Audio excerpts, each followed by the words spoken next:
Hello, good morning. അപ്പോൾ എല്ലാവർക്കും പുതിയൊരു വീഡിയോയിലേക്ക് സ്വാഗതം. അപ്പോൾ ഞാൻ രാവിലെ എഴുന്നേറ്റ് കഴിഞ്ഞാൽ നമ്മുടെ ഗാർഡനിലൂടെയൊക്കെ ഒന്ന് ചുറ്റിക്കറങ്ങാറുണ്ട്. അപ്പം ചായ കുടിയും കാര്യങ്ങളൊക്കെ അവിടെ ആയിരിക്കും. അപ്പോൾ നമ്മൾ കഴിഞ്ഞ ദിവസം നമ്മൾ പയറിന് കമ്പ് കുത്തി കൊടുത്തിട്ടുണ്ടായിരുന്നല്ലോ. അപ്പോൾ അത് അത്യാവശ്യം ഈ ഒരു പയറെല്ലാം വള്ളിയെല്ലാം വീശി മുകളിലോട്ട് കയറി തുടങ്ങിയിട്ടുണ്ട്. ഇതിങ്ങനെ കമ്പ് കുത്താൻ വേണ്ടിയിട്ട് കാത്തിരിക്കുകയായിരുന്നെന്ന് തോന്നി. അതുപോലെയാണ് വളരെ സ്പീഡിലാണ് ഇതിൻ്റെ വള്ളിയെല്ലാം കയറി തുടങ്ങിയത്. അപ്പോൾ ഇത് വൈജയന്തി എന്ന് പറഞ്ഞിട്ടൊരു ഹൈബ്രിഡ് പയറാണ്. അപ്പോൾ ഇതിന് മുന്നേ ഞാൻ ഇതിൻ്റെ ഒരു വിളവെടുപ്പും കാര്യങ്ങളും ഒക്കെ ഞാൻ വീഡിയോ കാണിച്ചിട്ടുണ്ട്.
കഴിഞ്ഞ ദിവസം വിളവെടുത്തിട്ടുള്ള കണ്ടൻ വാഴക്കൊലയാണ്. ഇത് തോരൻ വെക്കാനായിട്ട് നല്ല ടേസ്റ്റ് ആയിരുന്നു. അപ്പോൾ ഇതും ചേമ്പും ചേനയും കാച്ചിലും എല്ലാം കൂടി വെച്ചിട്ടൊരു പുഴുക്കുണ്ടാക്കാൻ പോവാണ്. പിന്നെ അത് കുറച്ച് ചക്കക്കുരുവും കൂടിയൊക്കെ എടുത്തിട്ടുണ്ട്. ഇപ്പോൾ കപ്പയും കൂടി ഉണ്ടെങ്കിൽ നല്ല ടേസ്റ്റ് ആയിരിക്കും. നമുക്കിവിടെ കപ്പ ഇല്ലായിരുന്നു. അപ്പോൾ ഇതെല്ലാം കൂടി വെച്ചിട്ടാണ് പുഴുക്കുണ്ടാക്കാൻ പോകുന്നത്. നല്ല ടേസ്റ്റാണ് ഈ ഒരു പുഴുക്കിന്. പിന്നെ കുറച്ച് വറ്റമീൻ മേടിച്ചിട്ടുണ്ടായിരുന്നു. അപ്പോൾ അതെടുത്തിട്ട് മീൻകറി വെക്കണം. അപ്പോൾ അതും പുഴുക്കും കൂടിയൊക്കെ ആകുമ്പോൾ നല്ലൊരു കോമ്പിനേഷൻ ആണല്ലോ. പിന്നെ നമുക്ക് പുഴുക്കിന് വേണ്ടിയിട്ട് കുറച്ച് കാന്താരി, ഇപ്പോൾ ഒരു ചൂട് സമയമൊക്കെ ആയതുകൊണ്ട് തന്നെ വലിയതായിട്ട് കാന്താരി ഇല്ല, എന്നാലും കുറച്ച് അവിടെ ഇവിടെ ആയിട്ടൊക്കെ ഉണ്ട്. ഇനി നമുക്ക് കുറച്ച് കൂവയും കൂടി വേണം. അപ്പോൾ കൂവ പറിച്ചെടുക്കുന്നത് ധനു മകരം ആ ഒരു മാസത്തിലൊക്കെയാണ്. ഇപ്പോൾ ഇത് ശരിക്കും വളർന്നു വരുന്ന ഒരു സമയമാണ്. എന്നാലും ഞാനിതൊരു പുഴുക്കിനകത്ത് ഇടാൻ വേണ്ടിയിട്ടൊന്ന് തപ്പി നോക്കിയതാണ്. അപ്പോൾ കുറച്ചൊക്കെ കിഴങ്ങ് കിട്ടിയിട്ടുണ്ടായിരുന്നു. അപ്പോൾ ഇത് ഒത്തിരി അങ്ങ് മണ്ണിനടിയിലോട്ട് പോവും, ഇളക്കിയെടുക്കാനായിട്ടൊക്കെ നല്ല പ്രയാസമാണ്. എന്നാലും കുറച്ചൊക്കെ കിട്ടിയിട്ടുണ്ടായിരുന്നു. അപ്പോൾ ഇതിൻ്റെ കണ്ടില്ലേ, കുഞ്ഞതായിട്ടൊക്കെ മുളയൊക്കെ വരുന്നുണ്ട്. അപ്പോൾ ഈ ധനുമാസത്തിലെ തിരുവാതിരപ്പുഴുക്ക് എന്നൊക്കെ കേട്ടിട്ടില്ല. അപ്പോൾ ആ ഒരു സമയത്തൊക്കെ ആണെങ്കിലും ഈ ഒരു കൂവയൊക്കെ നമ്മൾ വിളവെടുക്കുന്ന സമയമാണ്. അപ്പോൾ അതൊക്കെ ഇതിനകത്ത് പുഴുക്കിനകത്ത് ആഡ് ചെയ്യുന്നതാണ്. അപ്പോൾ ഞാനതെല്ലാം കഴുകി വൃത്തിയാക്കി എടുത്തിട്ടുണ്ട്. അപ്പോൾ ഇനി ഇതിനകത്ത് കുറച്ച് ഉപ്പ് ഇട്ടൊന്ന് ഒരു 15 മിനിറ്റൊക്കെ ഒന്ന് വേവിച്ചെടുക്കണം. നമ്മൾ കുക്കറിൽ വെക്കുകയാണെന്നുണ്ടെങ്കിൽ ഇത് എല്ലാം കൂടെ പെട്ടെന്ന് എല്ലാം കൂടെ അങ്ങ് ഒരു ഇതായി പോവും. അപ്പോൾ അതുകൊണ്ട് ഒരു കപ്പ് വെള്ളം ഒഴിച്ചിട്ട് ഒരു 15 മിനിറ്റ് ഒന്ന് അടച്ചു വെച്ചൊന്ന് വേവിച്ചെടുത്താൽ മതി. പിന്നെ അത് കഴിഞ്ഞിട്ട് നമുക്കതെല്ലാം വെള്ളമെല്ലാം ഒന്ന് ഊറ്റി റെഡിയാക്കി എടുക്കാം.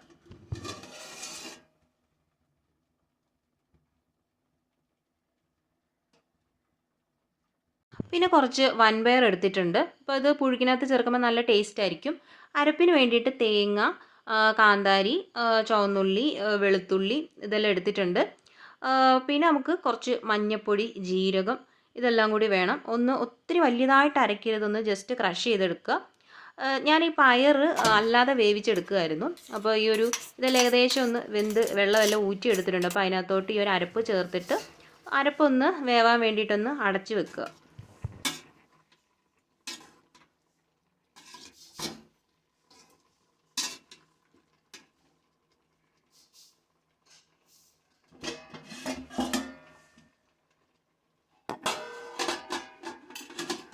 അങ്ങനെ പുഴുക്കിൻ്റെ ഫൈനൽ സ്റ്റേജ് എത്തിയിട്ടുണ്ട്. എല്ലാം കൂടി നന്നായിട്ടൊന്ന് ഉടച്ചെടുത്താൽ മതി. നമ്മൾ കപ്പയൊക്കെ ഉടച്ചെടുക്കുന്ന പോലെ തന്നെ. ഇനി ഇതിനകത്തോട്ട് ഒന്ന് കടുവൊക്കെ വറുത്തൊന്ന് താളിച്ചാൽ മാത്രം മതി. പണ്ടുണ്ടല്ലോ ഈ ശിവക്ഷേത്രത്തിലൊക്കെ ഈ തിരുവാതിരപ്പുഴുക്ക് കിട്ടുമായിരുന്നു. അപ്പോൾ ആ ഒരു സമയത്തൊക്കെ ഇങ്ങനെ നമ്മൾ ഈ വട്ടയിലയൊക്കെ പറിച്ചുകൊണ്ടൊക്കെയാണ് പോയി അതൊക്കെ ഇങ്ങനെ മേടിച്ച് കഴിച്ചതൊക്കെ എനിക്ക് ആ ഒരു ഓർമ്മയൊക്കെ വരുന്നു. ഭയങ്കര ടേസ്റ്റാണ് ആ ഒരു സമയത്ത് കേട്ടോ അത് കഴിക്കാനൊക്കെ ആയിട്ട്. അതിനകത്ത് കൂവയും എല്ലാം കാണും, നല്ല ടേസ്റ്റാണ്. അപ്പോൾ ഇത് നിങ്ങൾക്ക് ഇങ്ങനെ കിഴങ്ങ് വർഗ്ഗങ്ങളൊക്കെ കിട്ടുമ്പോൾ ഇതുപോലെ ഒന്ന് ഉണ്ടാക്കി നോക്കുക. നമുക്ക് ഹെൽത്തിയാണ്, അതുപോലെ തന്നെ നല്ല ടേസ്റ്റുമാണ് ഈ ഒരു സംഭവം. അപ്പോൾ അങ്ങനെ ചോറും ഇത് മീൻകറി എല്ലാം കൂടെ കൂട്ടിയിട്ട് ഞാനിതെല്ലാം കഴിച്ചു. പിന്നെ കഴിഞ്ഞ കുറേ ദിവസമായിട്ട് ഒരു 2 ആഴ്ച കൂടുതലായി ഈ ഒരു വഴുതനയുടെ തൈ ഇവിടെ കൊണ്ട് വെച്ചിട്ട്. അപ്പോൾ അതിന്നൊന്ന് നടാമെന്ന് കരുതി. ഈ ഒരു വലിയൊരു ചട്ടിക്കകത്താണ് നടുന്നത്. അപ്പോൾ ഇത് നേരത്തെ ഇതിനകത്ത് വള്ളിച്ചീരയൊക്കെ ആയിരുന്നു. പിന്നെ ഞാൻ ഡയറക്റ്റായിട്ട് കുമ്മായം ഇട്ട് കൊടുക്കുകയാണ്. സാധാരണ നമ്മൾ കുമ്മായം ഇട്ട് കൊടുത്തിട്ട് ഒരു 7-8 ദിവസമൊക്കെ കഴിഞ്ഞിട്ട് വേണം നമ്മൾ ആ മണ്ണ് എടുക്കാനായിട്ട്. ഇതിപ്പോൾ ഞാൻ സമയമില്ലാത്തത് കൊണ്ട് പെട്ടെന്ന് അങ്ങ് എടുത്തതാണ്. പിന്നെ കുറച്ച് ചാണകപ്പൊടി ഉണ്ടായിരുന്നു, അപ്പോൾ അതും എല്ലാം കൂടെ മിക്സ് ചെയ്തിട്ട് നടുകയാണ്. സാധാരണ നമ്മുടെ പച്ചിലയും കരിയിലയും എല്ലാം കൂടിയൊക്കെ ഇട്ട് മിക്സ് ചെയ്ത് നടുകയാണ്. ഇത് നിങ്ങൾക്ക് വേറെ എന്തെങ്കിലും ജൈവവളമൊക്കെ ഉണ്ടെങ്കിൽ ആഡ് ചെയ്ത് കൊടുക്കാം. അപ്പോൾ അങ്ങനെ ഞാൻ ഈ ഒരു വഴുതന എല്ലാം നട്ട് വെക്കുകയാണ്.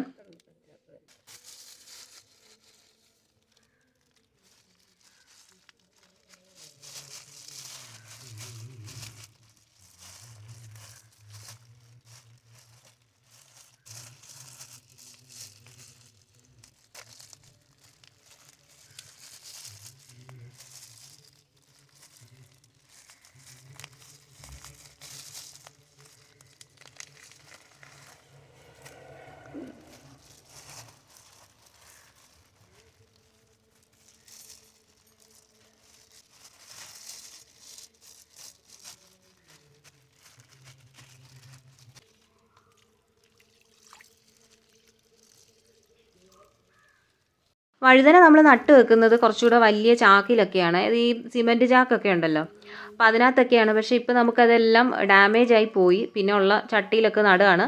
അപ്പോൾ അങ്ങനെ നമുക്ക് നോക്കിയപ്പോൾ ഒരു കുഞ്ഞ് കലം കിട്ടിയിട്ടുണ്ടായിരുന്നു, ഒരു മൺകലം. പിന്നെ അതിനകത്തും കൂടെ ഞാൻ നട്ടു വെച്ചു. ഈ കടയിൽ നിന്നൊക്കെ വാങ്ങുന്ന മറ്റേ ഗ്രോ ബാഗ്, അതിനകത്തൊക്കെ ഈ ഒരു വഴുതനയൊക്കെ അധികം നാൾ അങ്ങനെ നിൽക്കത്തില്ല, പെട്ടെന്ന് വിണ്ട് കീറിപ്പോവും. അപ്പോൾ അതുകൊണ്ട് ഞാൻ ഇതുപോലെയുള്ള ഒരു കലവും ചട്ടിക്കകത്തൊക്കെയാണ് നട്ടു വെക്കുന്നത്.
വീഡിയോ ലൈക്ക് ചെയ്യണം, ചാനൽ സബ്സ്ക്രൈബ് ചെയ്യണം. താങ്ക്